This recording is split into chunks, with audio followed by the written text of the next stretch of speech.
Hey Queens, it's your girl Tayana Elise, and welcome to the Holy It Girl podcast where I help you integrate biblical principles into your daily lives.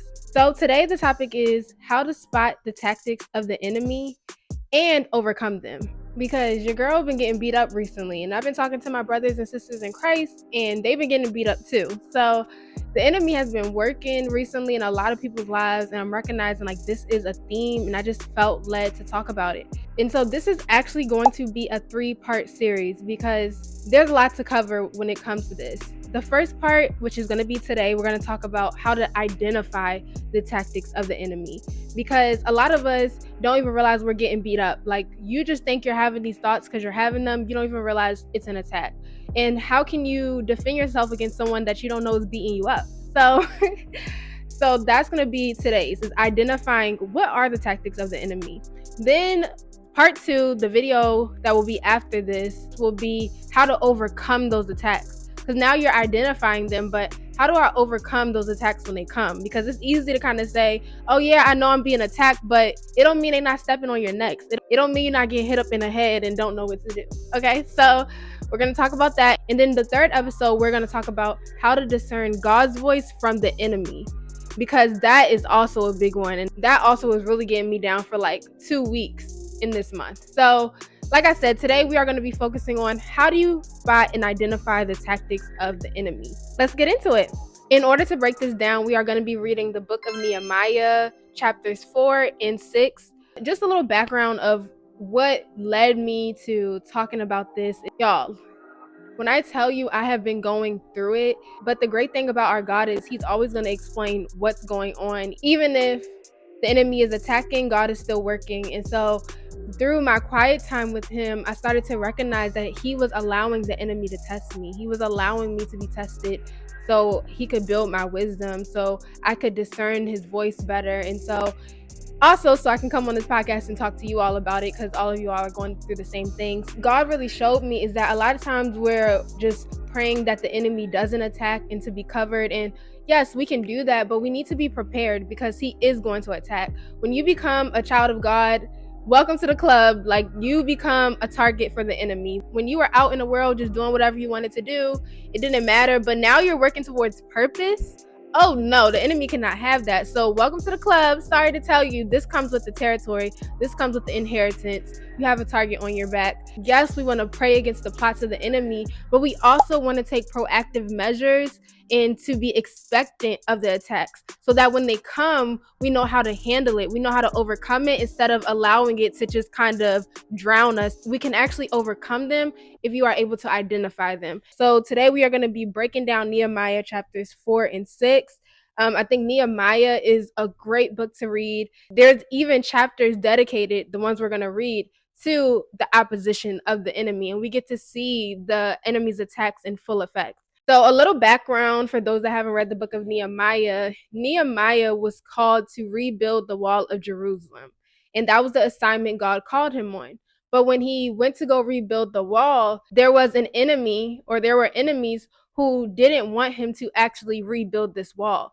And so in the book of Nehemiah, you basically see a story of him trying to lead the people and the Jews to rebuild this wall while also experiencing all this opposition while he's on the assignment that God has for him. And so we're going to be taking a closer look at that today.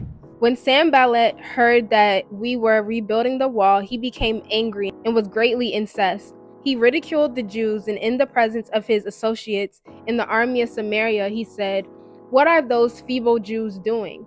Will they restore their wall? Will they offer sacrifices? Will they finish in a day? Can they bring the stones back to life from those heaps of rubble, burned as they are?" Tobiah the Ammonite, who was at his side, said, "What are they building? Even a fox climbing up on it would break down their wall of stones. Hear us, our God, for we are despised. Turn their insults back on their own heads. Give them over as plunder in a land of captivity. Do not cover up their guilt or blot out their sins from your sight, for they have thrown insults in the face of the builders." Okay, so we're going to stop here. First tactic of the enemy is to mock or discourage you. Is to mock and discourage you. And usually this is taking place before you even get started, but it also can take place during. But The best time or the easiest time for the enemy to kill something is in seed form. So we see here, this is at the beginning. And so what we have to do is when we're being attacked is we have to get into the enemy's mind of what is he trying to accomplish here?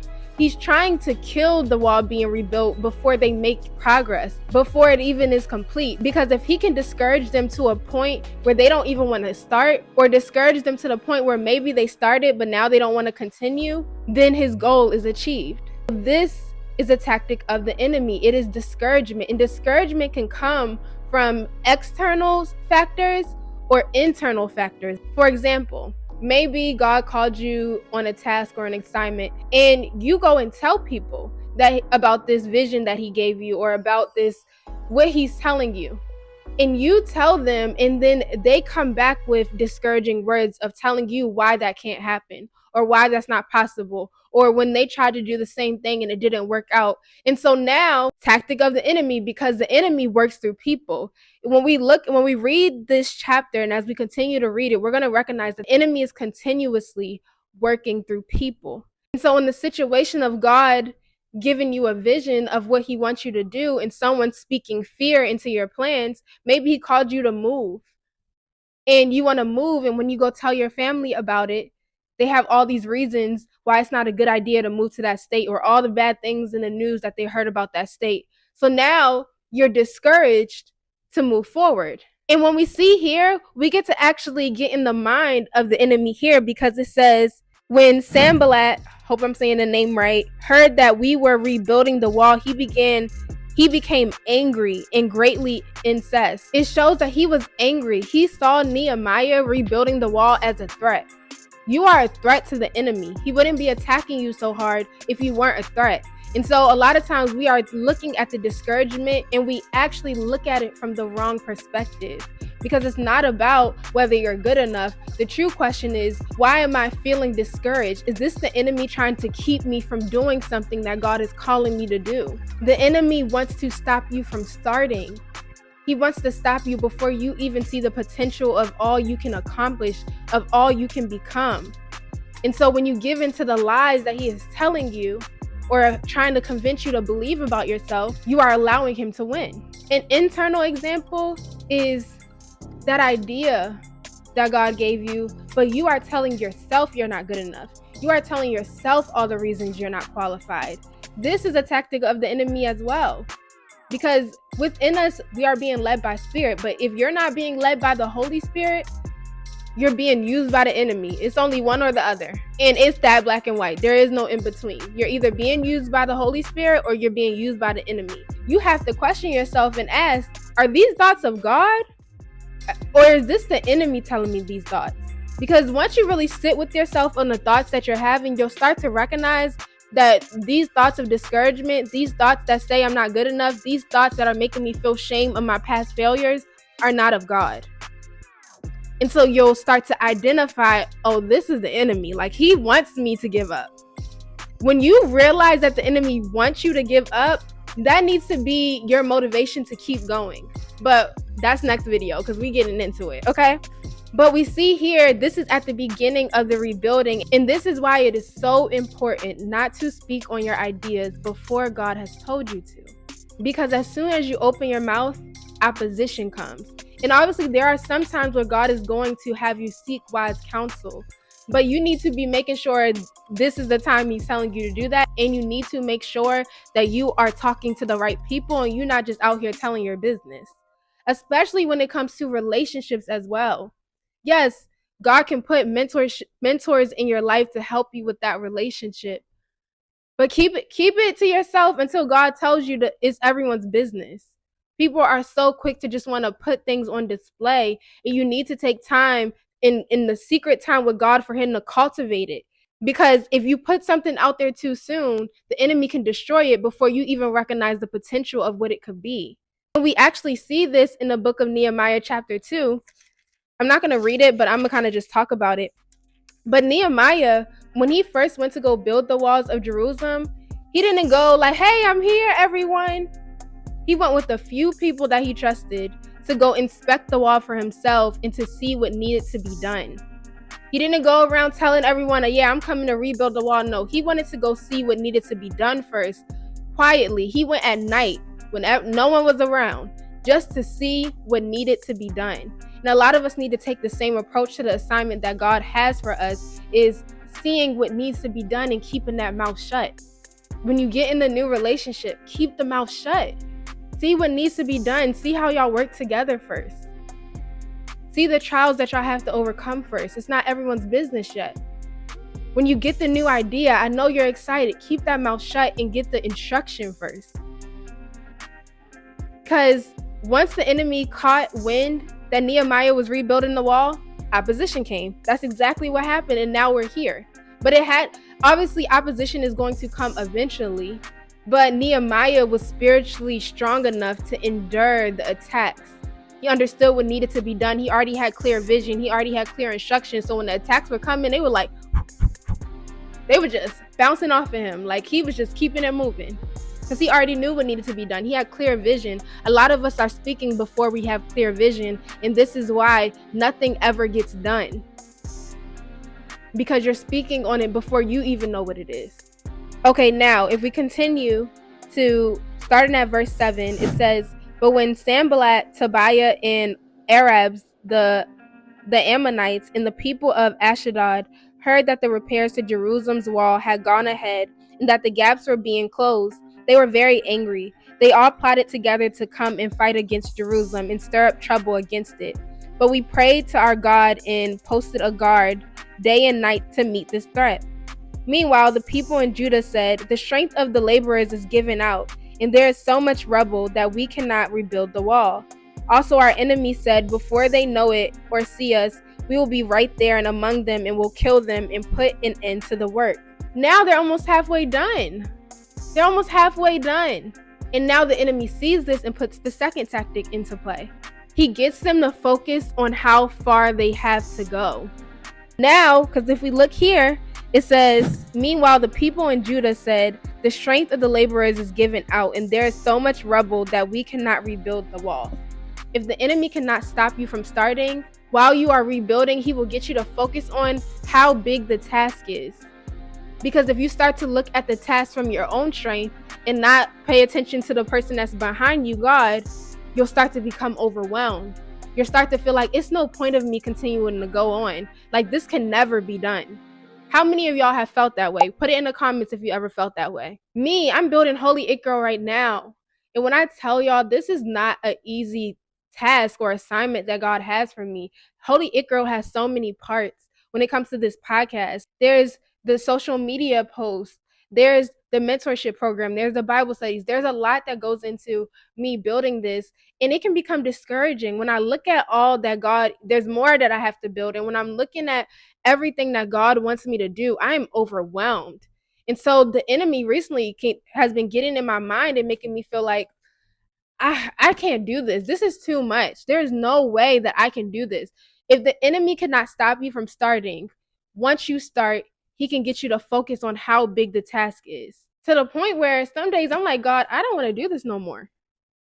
Give me a job. I don't want to build this anymore. Like, this is too much. Let me go. And that's another thing. Like, people will try to make it seem like, oh, you're only building this for money. A job will be easier. Trust and believe, a job will be easier. Yeah, it would. Honestly, if I was doing it for money, I would just go get a job and work in my career field. But I'm building this because I'm passionate about this and because God has placed this passion within me. And that's what keeps me going. So it got me to the place where I'm just focused on how far I have to go. I'm focused on, I don't know if I can do this. I don't have this qualifications. I don't know how to do this. And what happens is when we start to experience these thoughts, we start to nurture these thoughts because it feels good. Believe it or not, it feels good to nurture those feelings of doubt. And we may not admit it to ourselves, but it does. It makes us feel like, you know what? Let me just drown in my sorrows. Sometimes it just feels good to drown in your sorrows, right? But we have to not allow ourselves to nurture these thoughts. We have to recognize that it is an attack from the enemy. And once you recognize that it is an attack from the enemy, you have to replace the lies that you're telling yourself with truth. Because once you begin to nurture those thoughts, your actions align with it. And this is what we have to realize what the enemy is trying to do. The enemy wants you to stop. The enemy wants you to give up, right? And so if you're recognizing that this is what he wants you to do, he wants you to be so discouraged that it delays what you're doing. One example of how this can play out, let's talk about relationships. Maybe you're someone who's been single for a long time, right? And you've been desiring marriage, but you've been constantly met with failed attempts, whether it's failed relationships, toxic relationships, just one after the other, right? What the enemy will do is try to convince you that you've been on this journey for so long and you've constantly been met with failure, and so you should just give up on love, that this isn't for you. What you don't recognize is that the enemy sees that you're halfway there, that last rejection or that last failed relationship, the next one is going to be the one that God uses to bless you. And so what he would do is start speaking these things in your mind, and this is why you have to question your thoughts. He'll start allowing these things to roam your mind of you feeling like, you know what, you've been doing this for so long, it's no point of even trying anymore. So because he recognizes that you're almost at the finish line, not to mention those counterfeits he sent those. God didn't send those. It was actually, and this is where I say we leave the door open for the enemy, because truly, if you were truly talking to God before you got in certain relationships, instead of just getting in relationships and then asking him to bless it later, you were truly connected to him, you wouldn't have fell into that deception anyway, right? And we all been there. I'm not judging anyone. But you don't even recognize that he sent those counterfeits. He sent those failed attempts. And there's something within your character that had caused you to fall into those traps every single time. And so where God will allow the enemy to tempt you, we need to be looking at why we fell into the temptation. What about our character caused us not to vet that situation well? What about our character caused us to keep attracting toxic people? What about our character needs to change, or our judgment or our discernment needs to change in order for me to actually choose the right person? We get mad at God and we focus on what didn't work, and we use it as a reason that we should give up, instead of using it as a way to figure out, okay, God, what am I doing wrong? What needs to shift? Instead of focusing on how impossible or how big the task seems, focus on what God is calling you to focus on today. Don't think about all that other stuff. If it's you building something, today God may just say, make the content. He's not talking about the 5-year plan. I know you're overwhelmed by the 5-year plan, but today he's telling you to make the content, so you need to make the content. If it's relationships, maybe you don't need to worry about the marriage and all that type of stuff yet. Maybe right now you just need to focus on the therapy and getting your mental health together. Maybe that's what God is calling you to focus on today. So focus on today. What is God calling you to do today? Because the enemy will have you thinking so far ahead, and then you're stressed out and you're confused and you're overwhelmed, when God told you just to focus on what he told you to focus on today. What is God calling you to focus on today? Let's keep going. Verse 15. When our enemies heard that we were aware of their plot and that God had frustrated it, we all returned to the wall, each to our own work. From that day on, half of my men did the work, while the other half were equipped with spears, shields, bows, and armor. The officers posted themselves behind all of the people of Judah who were building the wall. Those who carried materials did their work with one hand and held a weapon in the other, and each of the builders wore his sword at his side as he worked. But the man who sounded the trumpet stayed with me. Then I said to the nobles, the officials, and the rest of the people, the work is extensive and spread out, and we are widely separated from each other along the wall. Whenever you hear the sound of the trumpets, join us there. Our God will fight for us. Third tactic of the enemy is to cause opposition and wear you out so you are tired. At this moment, Nehemiah and all his builders, they are fighting with half the resources, half the men, because one arm is being used to build the wall, the other arm is being used to defend themselves. And I feel like that's what a lot of us are going through, is you're trying to build the assignment for God, but you're being attacked, whether that's the breakup or the toxic situation. Maybe it's even within the marriage, y'all are experiencing problems, or you're trying to rebuild the wall, but your mind is attacking you and making you feel worthless, and you're feeling doubt and you're feeling confusion. Then you're trying to rebuild the wall, but now you just lost your job because of everything that's going on with the government. You're trying to rebuild the wall, but now you just experienced a loss or a grief within the family. And so you're trying to rebuild this wall, and the enemy is attacking. So you're fighting with half your strength. You're fighting with half your resources. And this is a tactic of the enemy. The enemy wants you to focus on what you are losing. He wants you to be distracted by what's going on around you so you can lose focus on what God is calling you to focus on. The builders couldn't put all their strength into building the wall. Half of their strength had to be used to fighting. And so I understand you're tired.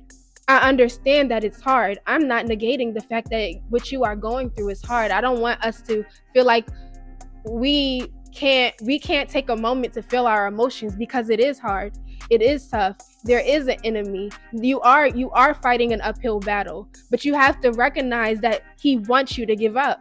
So are you going to let the enemy win? Are you going to give up on the promises of God because of opposition? Or are you going to push through and allow it to push you to go harder? My question to you is, what is the enemy trying to distract you from? I know it's hard.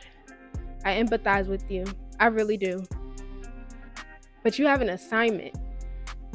What assignment is the enemy trying to distract you from?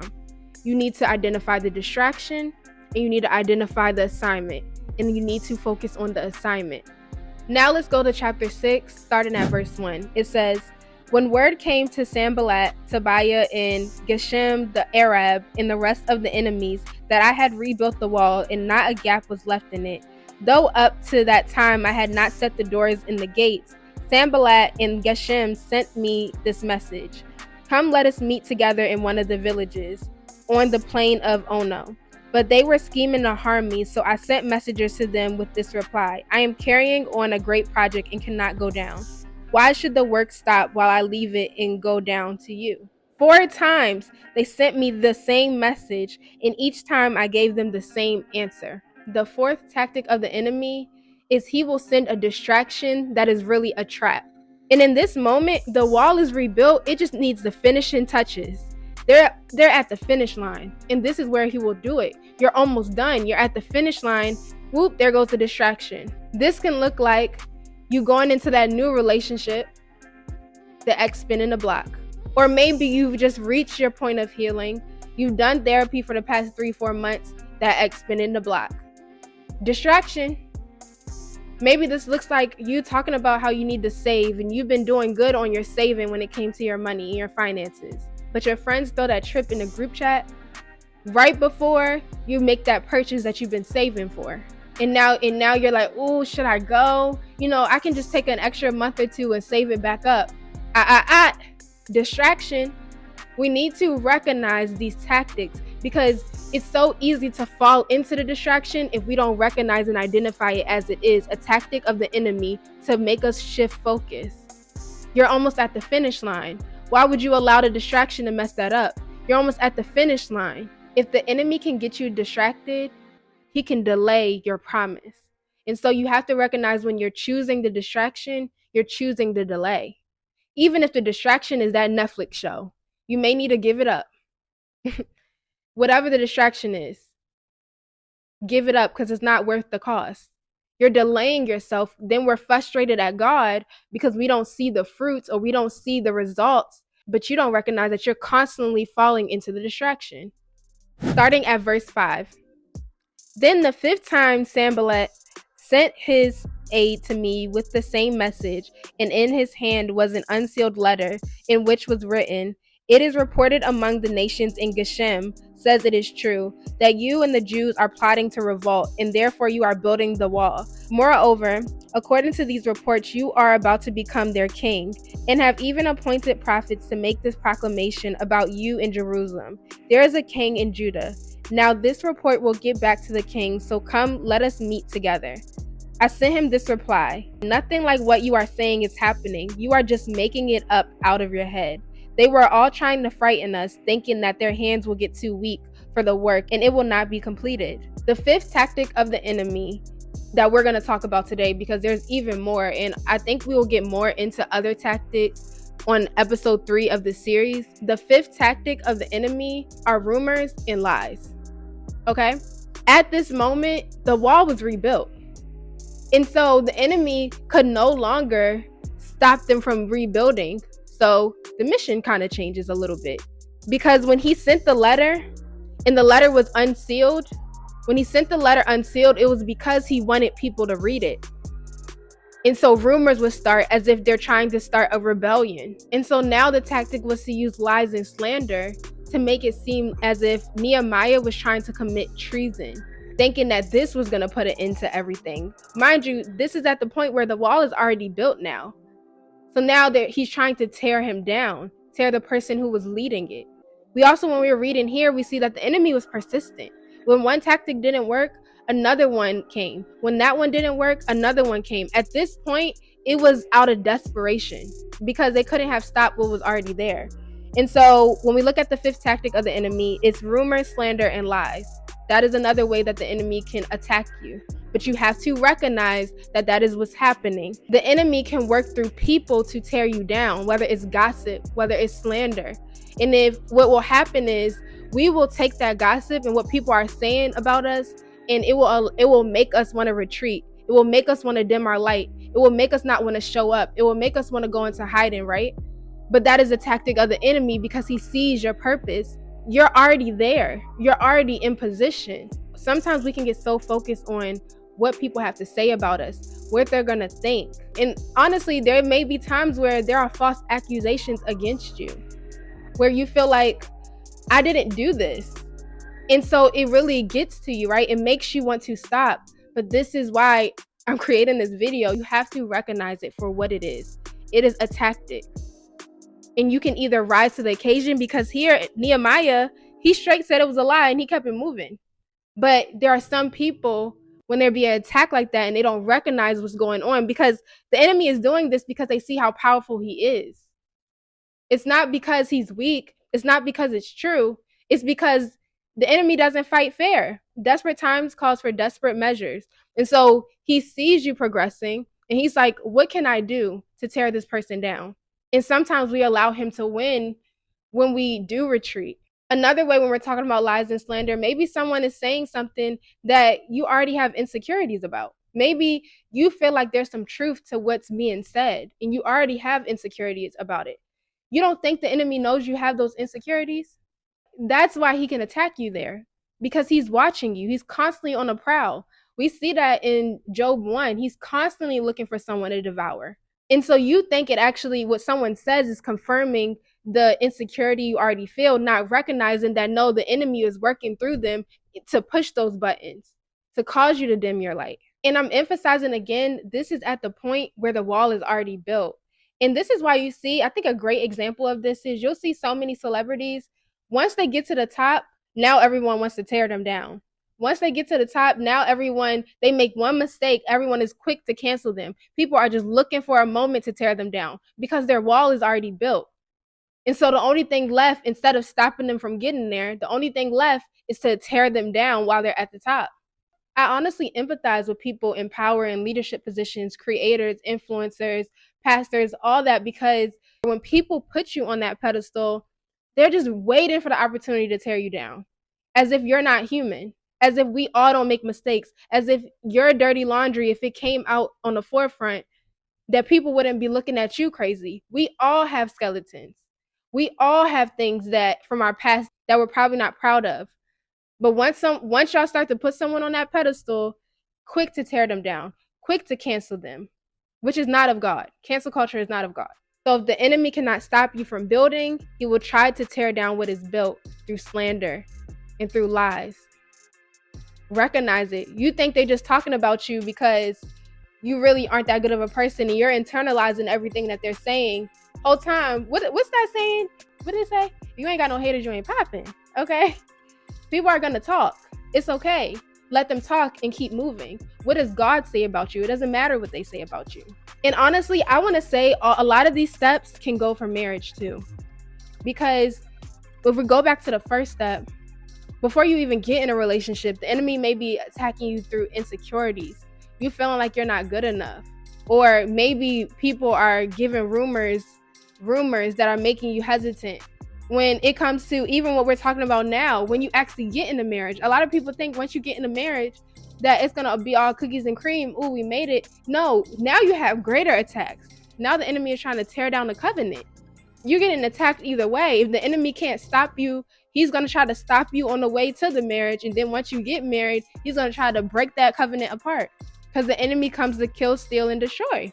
So these are 5 tactics of the enemy. I hope you enjoyed this episode. Next episode, we will be getting into how to actually overcome the tactics of the enemy. How do you win the battle, right? Because you like, God, this enemy beating me up. He on my neck. How do I win?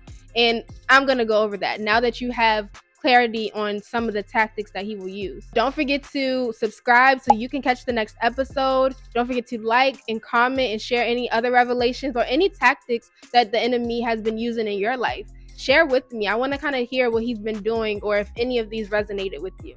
Don't forget to tell a friend to tell a friend, and I'll see you later. Bye.